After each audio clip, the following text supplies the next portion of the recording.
কোনো মেডিসিন থাকবে না। তাই বন্ধু আমার, পৃথিবীতে যতদিন বেঁচে থাকবেন আল্লাহর উপর ঈমান নিয়ে আসুন, আর আল্লাহকে ভরসা করুন, তাওয়াক্কুল করুন। পরকাল ঠিকানা হবে জান্নাত। ঠিকানা হবে কোথায়? जन्नत। वो शहरे मोहब्बत जहाँ मुस्तफा है, वो शहरे मोहब्बत जहाँ मुस्तफा है, वही घर बनाने को दिल चाहता है।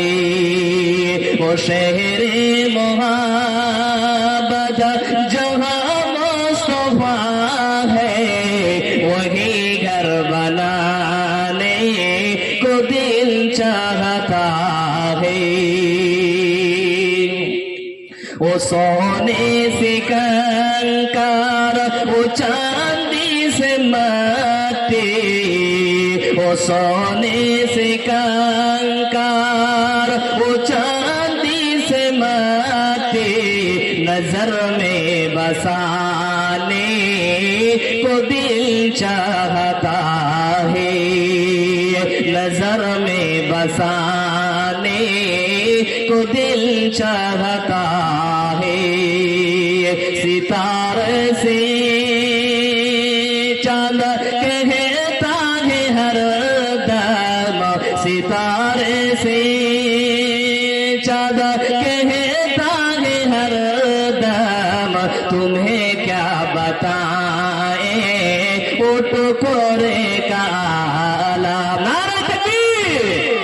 सितारों से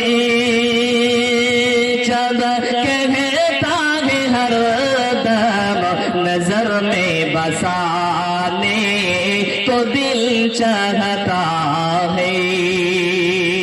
इशारा में आका के इतना मजा था कि फिर टूट जाने को दिल चाहता है। जहादे मोहब्बत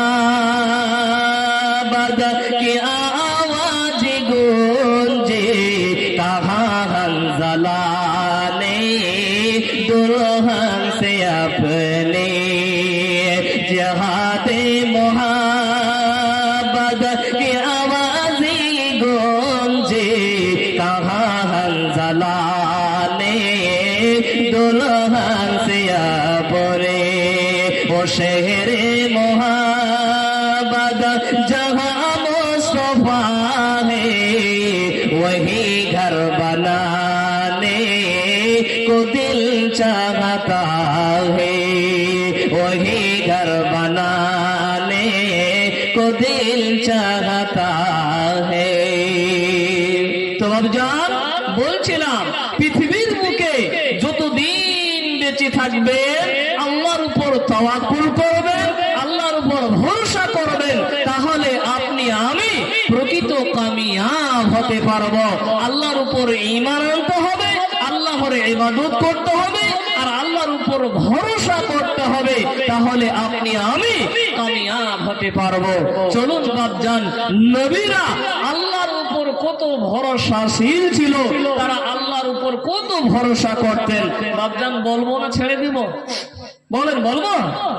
জি, যাই হোক বাবজান আমার ভাই, আমার বন্ধু, শুনেন নবীরা আল্লাহর উপর কত ভরসা করতেন। হাদিসের রাবি আন ইবনে আব্বাস রাদিয়াল্লাহু তাআলা আনহু, হযরত আব্বাস রাদিয়াল্লাহু তাআলা আনহু থেকে হাদিসটা বর্ণিত হয়েছে। তিনি বলেন, বন্ধুরে, ইব্রাহিম আলাইহিস সালাতু সাল্লাম আল্লাহর উপরে কত তাওয়াক্কুল করতেন, কত ভরসা করতেন, আল্লাহর উপর কত ভরসাশীল ছিলেন। বন্ধু আমার, ইব্রাহিমের কথা বললে অনেক লম্বা হয়ে যাবে, শর্ট করে আমি আপনাদেরকে বলে যাই। ইব্রাহিম আলাইহিস সালাতু সাল্লাম আল্লাহ আল্লাহর উপর কত ভরসা করতেন বন্ধুরে আমার। সেই সময় এক ধরনের ঈদের মতো তাদের হতো বন্ধু, মেলা হতো, উৎসব হতো। ওই মেলার মধ্যে গুনাহ হতো। তখন ইব্রাহিমকে বলল, ইব্রাহিম রে, আমাদের সঙ্গে তুমি চলো, ওই মেলার মধ্যে ওই ঈদের ময়দানে চলো। ইব্রাহিম দেখলো ওই মাঠে যদি আমি যাই, ওই দোকান ঘাটে যদি যাই, ওই মেলায় আমি যাই, তাহলে আমার পাপ হয়ে যাবে, আমি গুনাহ আমার হবে। না না, আমি যাব না। তখন ইব্রাহিম বলে, ভাই রে, আমি অসুস্থ। কি বললে? বলে না, আমি যাব না। এখনকার ছেলেদেরকে যদি বলা হয়, আমার ভাই বন্ধুদেরকে যদি বলা হয়, চলো ভাই মেলাতে যাবো, সাত সাত গাড়ি রেডি, সাত সাত একদম, মানে বলার সাত সাত একবার গাড়ি বের করে নিয়েছে। কিন্তু এটা জানে না যে সব থেকে নিকৃষ্ট হলো বাজার, যেখানে মেলা বসে, সেখানে গেলেই পাপ হবে, সেখানে গেলেই গুনাহ হবে। কিন্তু ভাই আমার এটা বুঝে না। কিন্তু ইব্রাহিম আলাইহিস সালাম তিনি জানেন ওই মেলায় গেলে, ওই ঈদে গেলে আমার গুনাহ হবে। তো ইব্রাহিম বললে, আমি অসুস্থ ব্যক্তি। কিন্তু বন্ধুরে, ইব্রাহিম আলাইহিস সালাম সেই দিন কি করেছিলেন? ওই সমস্ত মুশরিক, ওই সমস্ত বেঈমানরা তারা মূর্তি পূজা করতেন। ওই মূর্তি অনেকগুলো ছিল বন্ধু। ইব্রাহিম আলাইহিস সালাম ওই মূর্তিগুলোকে সেই দিন এক এক একটা করে যেন ভেঙ্গে গুঁড়ো গুঁড়া করে দেয়। প্রত্যেকটা মূর্তিকে ভেঙ্গে চুরমাচার করে দেয়। একটা মূর্তি বেঁচে রাখলেন, একটা মূর্তি ভাঙলেন না। যেটা সব থেকে বড় মূর্তি সেটাকে রাখলেন, তার সামনে কুড়ালিটা রেখে দিলেন।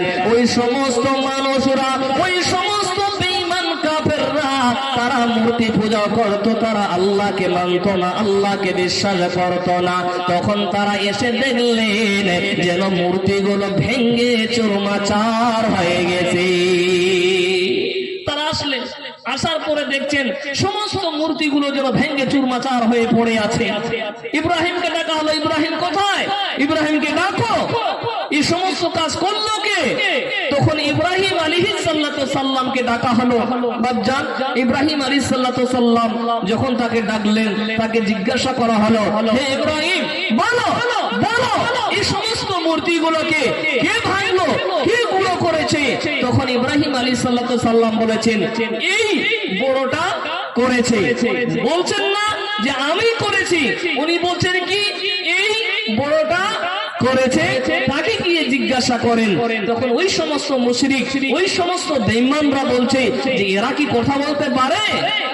ইব্রাহিম আলাইহিস সালাম বলছেন, হে আমার ভাইজান, এই সমস্ত মূর্তিগুলো যদি কথা বলতে না পারে, এই সমস্ত মূর্তিগুলো যদি শুনতে না পায়, এই সমস্ত মূর্তিগুলো যদি খেতে না পারে, তাহলে তোমরা কেন বা তাদেরকে মানছ, কেন বা তাদের পুজো করছ? বন্ধুরে, এইগুলো কথা বলার কারণে ইব্রাহিম আলাইহিস সালামের উপর তারা রেগে গেলেন। লম্বা ঘটনা বন্ধু আমার। ইব্রাহিমের উপরে তারা রেগে যাওয়ার পরে কেউ বা বলা বলি করল, ইব্রাহিমকে বাঁচিয়ে রাখা যাবে না, ইব্রাহিমকে বাঁচিয়ে রাখা যাবে না, ইব্রাহিমকে এই দুনিয়া থেকে বিদায় করে দিতে হবে। ভাইরে, ইব্রাহিম আলাইহিস সালামের জন্য একটা গর্ত করা হলো, নকরি নিয়ে আসা হলো। বন্ধু আমার, চাচা জান, ওই ইব্রাহিমের জন্য ওই গর্ত করার পর আগুন জ্বালিয়ে দেওয়া হলো। তখন তারা কি করলো?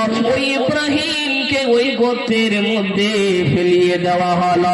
বন্ধুরে, তখন ইব্রাহিম আলাইহিস সালাম বলেছিলেন, ইব্রাহিম বললেন কি, হাসবুনাল্লাহ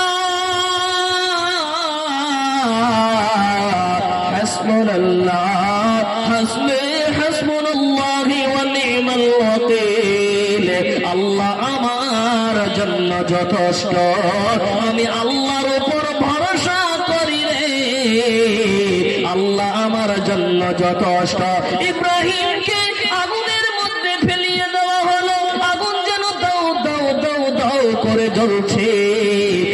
ইব্রাহিম ওই আগুনের মধ্যে বলছেন হাসবুনাল্লাহি ওয়া নি'মাল ওয়াকিল, আল্লাহর উপর আমি ভরসা করি রে, আল্লাহ আমার জন্য যথেষ্ট, আল্লাহ আমার জন্য যথেষ্ট, কেননা আমি আল্লাহর উপর ভরসা করে। আল্লাহ তাবারক তাআলা কুরআনুল কারীম সূরা আম্বিয়া 69 নম্বর আয়াতে আল্লাহ বলছেন বিসমিল্লাহির রহমানির রহিম কুল ইয়া নারু কুনি বারদাও ওয়া সালামান আলা ইব্রাহিম। আমার আল্লাহ বলে হে আগুন দে, হে আগুন তুমি ইব্রাহিমের জন্য ঠান্ডা হয়ে যাও, তুমি ইব্রাহিমের জন্য ঠান্ডা হয়ে যাও, নিরাপদ হয়ে যাও, তুমি ইব্রাহিমকে জ্বালাতে পারো না। কেন কেন বন্ধু আমার, মা জান আমার, ইব্রাহিম আলাইহিস সালাম আল্লাহর উপর ভরসা করতে। আব্জান দেখেন, যাকে আগুনের মধ্যে ফেলিয়ে দেওয়া হয়েছে ওই লোকটা বলছেন, ওই ইব্রাহিম আলাইহিস সালাম বলছেন হাসবুনাল্লাহু ওয়া নি'মাল ওয়াকিল, আল্লাহ আমার জন্য যথেষ্ট। তো পৃথিবীর বুকে আপনি যতদিন বেঁচে থাকবেন, পৃথিবীর বুকে আল্লাহ যতদিন হায়াত রেখেছে, আপনার আমার জন্য আল্লাহই যথেষ্ট। বজ্জান যে ব্যক্তি এই কথাটা মেনে নিবে, এই কথাটা আমল করবে যে আল্লাহ আমার জন্য যথেষ্ট আর আমি আল্লাহর উপর ভরসা করি, তার ঠিকানা হবে জান্নাত, তার ঠিকানা হবে জান্নাত। বজ্জান মা বোন, একজন পুরুষ হযরত ইব্রাহিম আলাইহিস সালাম আল্লাহর উপর কত ভরসা করতেন, আল্লাহর উপর কত তাওয়াক্কুল ছিলেন, তিনাকে আগুনে ফেলিয়ে দেওয়ার পর আল্লাহকে ভুলে গেলেন না। আল্লাহর উপর কত, আল্লাহর উপর তিনি ঈমান নিয়ে এসেছেন, তিনি আল্লাহর উপর তাওয়াক্কুল করেছেন, আল্লাহকে ভরসা করেছেন। তাহলে আপনাকে আমাকে এই পৃথিবীর বুকে আল্লাহর উপর ভরসা করতে হবে, আল্লাহর উপর তাওয়াক্কুল করতে হবে। এটা গেল পুরুষ। এবার আপনি আপনাদেরকে মহিলাদের বারে বলি, মা জান সেও মহিলা, আপনাদের মতো মহিলা। আপনি ভাবছেন আমার স্বামী তো নামাজ পড়ছে না, আমার স্বামী জালিম, আমার স্বামী বদমাইশ, আমার স্বামী নামাজ পড়ে না, আল্লাহর ইবাদত করে না, মনে হয় আমার কপালে জান্নাত জুটবে না। না মা জননী, এটা কোনোদিন ভাববেন না। আপনার কপালে জান্নাত জুটবে, আপনার কপালে জান্নাত জুটবে। আল্লাহর ইবাদত করবেন, আল্লাহর উপর ঈমান নিয়ে আসবেন, আর আল্লাহর উপর ভরসা করবেন, আল্লাহর উপর তাওয়াক্কুল করবেন, ইনশাআল্লাহ আপনার ঠিকানা হবে জান্নাত, আপনার ঠিকানা হবে জান্নাত। একজন মহিলার কথা শুনাই আপনাদেরকে, তার স্বামী জালিম। ওই স্বামীটা কে আপনারা সকলে চিনেন, তার স্বামীর নাম হলো ফেরাউন। ফেরাউন আলাইহিস সালাম, ফেরাউন আসিয়াকে এত কষ্ট দিয়েছে, এত কষ্ট দিয়েছে। মা আমার, বন্দে আমার আসিয়া, ফেরাউন বলে হে আসিয়া রে, হে আসিয়া আমাকে আল্লাহ বলে মেনে নে। কে বলছেন ভাই? ফেরাউন আলাইহিস সালাম।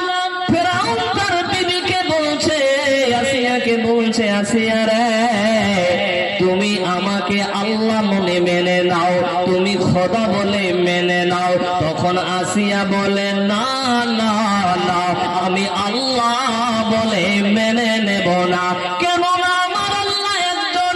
আল্লাহ তাবারাক তাআলা কোরআনুল কারীমে বলছেন কুল হুয়াল্লাহু আহাদ আল্লাহুস সামাদ লাম ইয়ালিদ ওয়া লাম ইউলাদ ওয়া লাম ইয়াকুল লাহু কুফুয়ান আহাদ। আসিয়া বলে রে ফেরাউন, হে আমার স্বামী তুমি শুনে নাও, আমি পৃথিবীতে যত দিন থাকব রে, আমি আল্লাহ বলে মেনে নেব না। আসিয়াকে বলছে, আসিয়া, আল্লাহ বলে মেনে নে, না হলে তোমার কপাল খারাপ আছে। আসিয়া বলছেন, না, আমি আল্লাহ বলে মেনে নেব না। আসিয়ার বাবাকে ডাকা হলো, আসিয়ার মাকে ডাকা হলো, ভাই আসলো। বন্ধুরে আমার মা জান শোনেন, আসিয়ার পুরা ফ্যামিলি আসার পর তার মা বাবা বলছে, বেটি রে,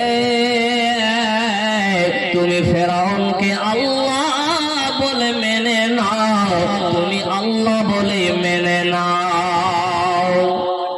আসিয়া বলেন, না, আমি আল্লাহ বলে মানতে পারবো না, না, আমি খোদা বলে মানতে পারবো না। তখন বলে তার বাবা, তার মা বলে, বেটি রে, তুমি যদি আল্লাহ বলে না মেনে নাও, তাহলে আজ থেকে তোমার দরজা আমার বাড়িতে বন্ধ হয়ে গেল।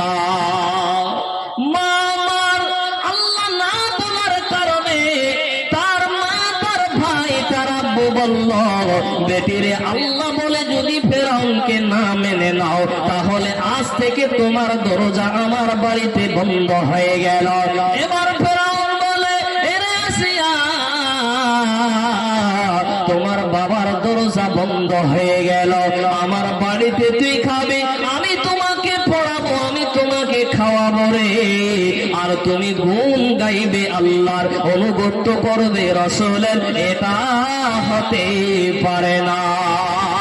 তোমাকে এখনো টাইম দিচ্ছি, এখনো সময় আছে, তুমি আল্লাহ বলে মেনে নাও। আসিয়া বলে, না না না না, আমি আল্লাহ বলে মেনে নেব না। অনেক মুফাসসিরগণ বলছেন, আসিয়া আলাইহিস সালামকে হাতটা বেঁধে দেওয়া হয়েছে ভাইজান। আসিয়াকে এভাবে কাঠের মধ্যে লটকিয়ে দেওয়া হয়েছে, তাকে এমন ভাবে ব্রেক মারা হয়েছে। আসিয়া আল্লাহর গুণগান গাইছে, লা ইলাহা ইল্লাল্লাহ। আসিয়ার মুখ থেকে বের হচ্ছে, লা ইলাহা ইল্লাল্লাহ।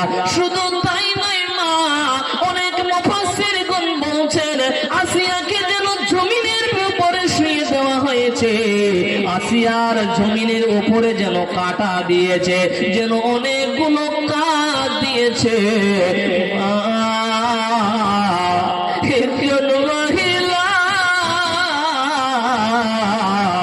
আসিয়া কেঁদে কেঁদে আল্লাহকে বলছেন, আল্লাহ তাবারাক তাআলাকে বলছেন, ক্বালাত রাব্বি ইবনি লি ইনদাকা বাইতান ফিল জান্নাত। আল্লাহকে বলে, আল্লাহ,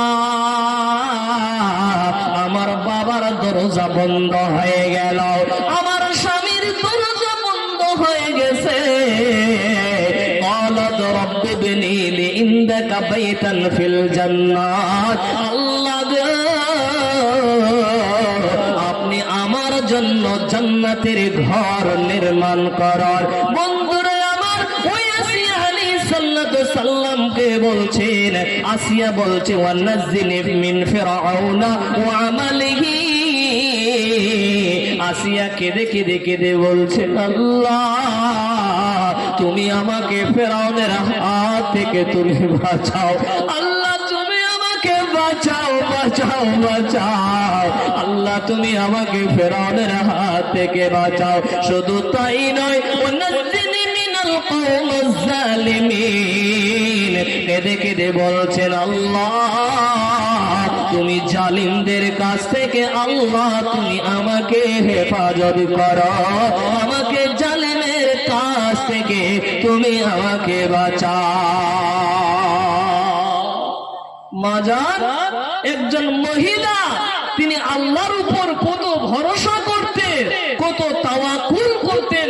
তাহলে আপনাকে আমাকে আল্লাহর উপর ভরসা করতে হবে, আপনাকে আমাকে আল্লাহর উপর তাওয়াক্কুল করে এই পৃথিবীর বুকে জিন্দেগি কাটাতে হবে। বাপজান, প্রথমে বলেছিলাম, প্রকৃত কামিয়াব কে, প্রকৃত সফল কাম কে? যারা আল্লাহর উপর ঈমান আনবে, যারা আল্লাহ তাওয়াক্কুল করবে, যারা আল্লাহকে ভরসা করবে, ওই লোকটাই হবে প্রকৃত কামিয়াব, ওই লোকটাই হবে প্রকৃত কামিয়াব। তো ভাইজান, তাহলে আপনাকে আমাকে কামিয়াব হতে হলে আপনাকে আমাকে আল্লাহর উপর ভরসা করতে হবে। আরো চলুন, এগুলো কিসসা কাহিনী নয়, এগুলো কোরআন থেকে সব বলছি। বাজান চলেন আরো একজন সাহাবীর কথা বলি, নবীর কথা বলি। হযরত মুসা আলাইহিস সালাতু সাল্লাম, তিনিও আল্লাহর উপর কত ভরসাশীল ছিলেন, তিনি আল্লাহকে কত ভরসা করতেন, তিনি কত আল্লাহর উপর তাওয়াক্কুল ছিলেন। শুনেন, আল্লাহ তাবারক তাআলা কোরআনুল কারীমে পরিষ্কার ভাবে জানিয়ে দিচ্ছেন, কি বলছেন? বিসমিল্লাহির রাহমানির রাহিম। ফালাম্মা তারা'আল জামআন ক্বালা আসহাবুল মুসা ইন্না লা মুদরিকুনা ক্বালা কাল্লা ইন্না মা'iয়া রাব্বি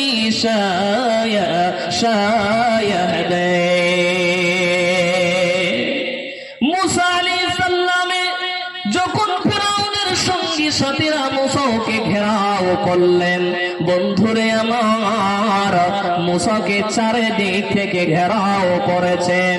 মুসার সঙ্গী সাথীরা বলছেন, মুসা রে, আমরা তো এখন ঘেরাও হয়ে গেলাম। তখন মুসা আলাইহিস সালাম বললেন, কাল্লা ইন্না মাইয়া রাব্বি সায়াহদিন, কখনো নয়, কখনো নয় রে, আমাদের সঙ্গে আল্লাহ রয়েছে। বন্ধুরে আমার, ফিরআউনের সঙ্গে সাথীরা তারা চিৎকার করছে এবং তাদেরকে ঘিরে ধরেছে, মুসা আলাইহিস সালামকে ঘিরে ধরেছে, আর তারা চিৎকার করছে। এবার ফিরআউনের সঙ্গী সাথীরা বলছে, মুসার সঙ্গী সাথীরা বলছে, মুসা রে, তোমাকে মেনে নিতে পারি, কিন্তু মুসা রে জান দিতে রাজি নয়। কিন্তু বন্ধুরে আমার, মুসা আলাইহিস সালাম বলেছিলেন, হে আমার সঙ্গী সাথীরা, তোমরা টেনশন নিও না, তোমরা ঘাবড়িয়ে যাবে না। কেন না, কেন না, আল্লাহ আমাদের সঙ্গে রয়েছে। তো মুসা আলাইহিস সালাম আল্লাহর উপর কত তাওয়াক্কুল ছিলেন, মুসা আলাইহিস সালাম আল্লাহর উপর কত ভরসা করতেন। যখন মুসা ঘেরাও হয়ে গেল বন্ধু, বিশাল নদী সমুদ্র, ওই সমুদ্র পার কেমন করে হবে? আল্লাহ তাবারক তাআলা ওহীর মাধ্যমে জানিয়ে দিল, মুসা রে, তোমার কাছে যে লাঠিটা রয়েছে, মুসা তুমি বাড়ি মারো রে। যখন ওই লাঠির বাড়ি মারা হলো, ওই দরিয়ার মধ্যে, ওই সাগরে যেন রাস্তা হয়ে গেল। তো বন্ধুরে, এই আয়াত থেকে বুঝাতে চাচ্ছিলাম যে মুসা আলাইহিস সালাম আল্লাহর উপরে কত ভরসাশীল ছিলেন। বাপজান, প্রথমে বলেছিলাম আল্লাহর ভরসা সম্পর্কে শুধু আলোচনা হবে কোরআন এবং হাদিস দিয়ে। এবার চলেন বাপজান, আল্লাহর উপর যদি ভরসা করি তো লাভ কি হবে বলবো না ছেড়ে দেবো? বলবো তো। যারা আল্লাহর উপর ভরসা করবে তো লাভ কি হবে? আল্লাহর নবী বলছেন, হাদিসে নবী আন ওমর ইবনুল খাত্তাব, তিনি হাদিসটা সেখান থেকে বর্ণিত হয়েছে। হাদিসের রাবী কে? আন ওমর ইবনুল খাত্তাব قال قال رسول الله সাল্লাল্লাহু তাআলা আলাইহি সাল্লাম বলছেন, হাদিসে রাবী ওমর ইবনুল খাত্তাব থেকে হাদিসটা বর্ণিত হয়েছে। রাসূল করিম সাল্লাল্লাহু তাআলা আলাইহি সাল্লাম বলছেন, আল্লাহর নবী কি বলছেন শোনেন। আল্লাহর নবী বলছেন, লাউ আন্নাকুম কুনতুম তাওয়াক্কালুনা আলাল্লাহ, আল্লাহ বলেন, নবী আল্লাহ তাবারক তাআলা আল্লাহর নবী বলছেন, হে আমার উম্মত রে, তোমরা আল্লাহর উপর ভরসা করবে, তোমরা আল্লাহর উপর ভরসা করবে রে, আল্লাহ তোমাদের তোমাদেরকে রিজিক দিবে। তোমরা যদি আল্লাহর উপর যথাযথভাবে ভরসা করো রে, তাদের মতো তোমাদেরকে রিজিক দিবে। তাদের মতো আমার নবী বলে উম্মাহ শুনে নাও, কামা ইয়ারযুকুত তাইরু তাগুদু খিমাসান ওয়া তারুহান বিতানা। আল্লাহর নবী বলে উম্মত রে, তোমরা দেখছো না ওই পাখিগুলো সকাল বেলায় তারা না খেয়ে বাড়ি থেকে বের হয়, সকালে তারা পাখিগুলো না খেয়ে বাড়ি থেকে বের হয়, আর সন্ধ্যার সময় তারা ভরা পেট নিয়ে আবার ফিরে। বলবেন না সুবহানাল্লাহ? বাপজান, এই যে পাখি আছে, এই সমস্ত প্রাণী, আচ্ছা বলেন তো সমুদ্রের মধ্যে কত রকমের মাছ আছে, ওই সমস্ত মাছের খাবার কে দেয়? বলে কে দেয়? কে দেয়? আল্লাহ। তাহলে বন্ধু, ওই সমস্ত মাছের খাবার আল্লাহ জোগাড় করেছে। এই পৃথিবীর বুকে যত প্রাণী আছে, এই সমস্ত প্রাণীর জন্য আল্লাহ তাবারক তাআলা খাবার তৈরি করেছেন, খাবার জোগাড় করেছেন। আচ্ছা বলেন তো, কালকে সকালে দেখবেন রাস্তাঘাটে পাখিগুলো কি মরে থাকবে? বলে থাকে? দেখেছেন কোনদিন যে রাস্তাঘাটে অনেক পাখি মরে আছে? না না বন্ধুরে। তাই আল্লাহর নবী বলে উম্মত রে, পৃথিবীর বুকে আল্লাহর উপর ভরসা করবে তো তোমাদেরকে আল্লাহ ওই সমস্ত পশু প্রাণীর মতো, ওই সমস্ত পাখিদের মতো আল্লাহ তোমাদেরকে রিজিক দিবে। যে সমস্ত পাখিরা সকালে না খেয়ে বের হয় আর বিকালে তারা ভরা পেট নিয়ে ফেরে। সুবহানাল্লাহ।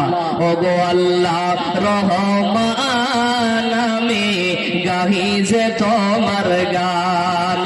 গো আল্লাহ রহমান, আমি গাহি যে তোমার গান। তুমি আমায় রিজিক দিয়ে বাঁচিয়েছো প্রাণ। ওগো আল্লাহ রহমান, আমি গাহি যে তোমার গান। গো আল্লাহ রহমান, আমি গাহি যে তোমার গান। তুমি আমায় রিজিক দিয়ে বাঁচিয়েছো প্রাণ। ও গো আল্লাহ রহমান, আমি গাহি যে তোমার গান। রূপে ভরা এ দুনিয়াটা দেখতে কত ভালো, তাই তো তুমি দেখার লাগে দিয়েছ নয়ন আলো। রূপে ভরা দুনিয়াটা দেখতে কত ভালো, তাই তো তুমি দেখার লাগে দিয়েছ নয়ন আলো। অনেকে পাই না দেখতে, দেওনি চোখ ধর। ওগো আল্লাহ রহমান, আমি গাহি যে তোমার গান। গো আল্লাহ রহমান, আমি গাহি যে তোমার গান। তাই বন্ধুরে, আল্লাহর নবী বলে উম্মত রে, তোমরা আল্লাহর উপর তাওয়াক্কুল করবে, তোমরা আল্লাহর উপর ভরসা করবে। তোমরা যথাযথভাবে আল্লাহর উপর ভরসা করবে রে। আমার আল্লাহ যেমন পাখিদেরকে রিজিক দিয়ে থাকে, আল্লাহ আমাদেরকে সেইভাবে রিজিক দেবে। এখানে আমরা কিছু পুরুষ মানুষ ভুল বুঝি। কি ভুল বুঝি? যে মৌলানা তো বললো যে আল্লাহর উপর ভরসা করবে তো আল্লাহ পাখিদের মতো রিজিক দিবে। চাচা, আপনি মনে করছেন যে নামাজ টামাজ পড়ে আর বাড়িতে গিয়ে ঘরটাকে তালা মেরে দিয়ে আর বসে থাকলে আল্লাহ রিজিক দিবে? এই চাচা কথাটা বলেন, রিজিক দিবে এইভাবে?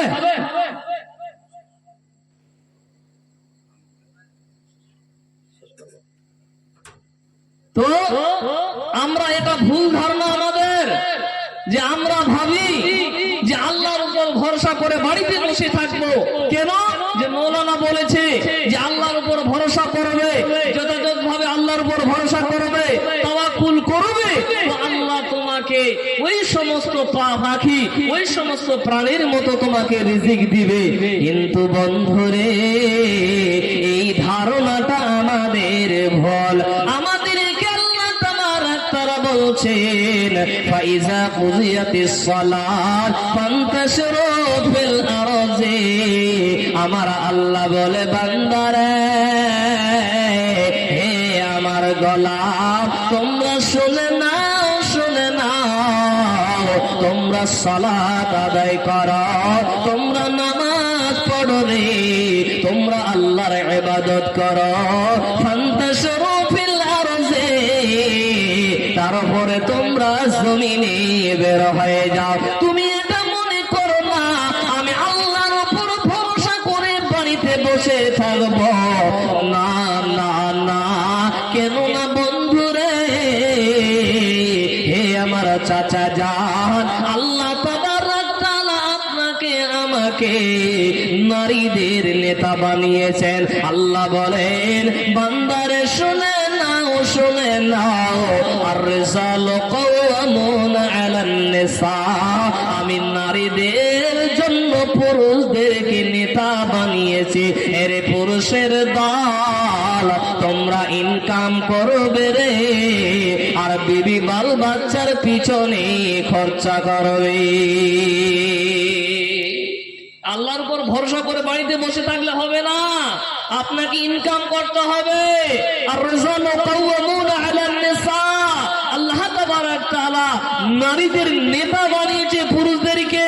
তো পুরুষ শুনে নাও, বাপজান শুনে নাও, বন্ধু শুনে নাও, আপনাকে আল্লাহ বলেছেন তুমি ইনকাম করবে, তোমার বিবি বাল বাচ্চার পিছনে তোমাকে খরচা করতে হবে। বাপজান যাই হোক, 2 দিনের জালসা, অনেকটা টাইম হয়ে গেল, আরো হাদিস কোরআন ছিল, যাই হোক আর বলতে পারলাম না। যাই হোক সোনামণিরা, আপনারা যতটুকু আমাকে টাইম দিয়েছেন আল্লাহর কাছে শুকরিয়া আদায় করে। বাপজান যেহেতু একটা মাদ্রাসার জালসা, এখানে কয়েকটা ভাই, কয়েকটা চাচা বসে আছেন, আপনাদের কাছে বেশি চাইবো না। জানি না হয়তো টাকা করে নিয়ে এসছেন বা আনেননি, হয়তো জানি না। তো বাপজান এটা হলো মাদ্রাসার জালসা। আমার মা খালারা কয়েকজন পিছনে সামনে বসে আছে। আপনাদের কাছে আপনাদেরকে চাপ দিব না, আপনাদের কাছে যা আছে আল্লাহর ওয়াস্তে এই নবীর মাদ্রাসার জন্য আপনারা দান করবেন। আর শেষ করে দিচ্ছি, মা বোন আপনাদেরকে বলবো, ভাই আপনাদের কাছে বেশি নিব না। এখানে কয়েকটা ভাই আছে, এই গ্রামের না বাইরে থেকে এসেছেন আপনারা? এই গ্রামের এসেছেন নাকি? তো বাপজান, আমার চাচা যান, আপনাদের কাছে বেশি নিব না। কোন চাচা আছেন, কোন ভাই আছেন, মাত্র একটা করে 1000 টাকা দিবেন, ওই বাকি তো হোক নগদ হোক। আর এই বছরে খুব সুন্দর ধান হয়েছে চাচা যান, আল্লাহর ওয়াস্তে বলবো, কোন ভাই আছেন একটা মন ধান লেখাবেন আল্লাহর ওয়াস্তে। শেষ করে দিব ভাই, আর বেশি টাইম নিব না। আল্লাহর ওয়াস্তে আসবেন খুব তাড়াতাড়ি করে, মা বোনেরা আল্লাহর ওয়াস্তে আসেন। মা বোন আল্লাহর ওয়াস্তে ছোট ছোট বাচ্চাদের হাত দিয়ে চাল হোক, এই গ্রামের জন্য, এই মাদ্রাসার জন্য, যেহেতু ইতিম খানা এই মাদ্রাসা, যেহেতু এই সমস্ত বাচ্চাদের মা নাই বাবা নাই, দুনিয়া থেকে চলে গেছে। আলহামদুলিল্লাহ রব্বুল আলামিন। আল্লাহ এক দাদা জান আমার এই নবীর মাদ্রাসার জন্য আল্লাহ 1000 টাকা দিয়েছে। রব্বুল আলামিন গো, আল্লাহ তুমি তার দানকে তুমি কবুল করে নাও। আল্লাহ তুমি তার বালা মুসিবতকে তুমি দূর করে দাও। আল্লাহ হায়াত দারাজকে তুমি বাড়াইয়া দাও। আল্লাহ জীবনের গুনাহ খাতা তুমি মাফ করে দাও। পরকাল তুমি আল্লাহ জান্নাতবাসী করো। মাগো তোমার মতো লয় না কেন আমায় বুকে টানি, আঁচল দিয়া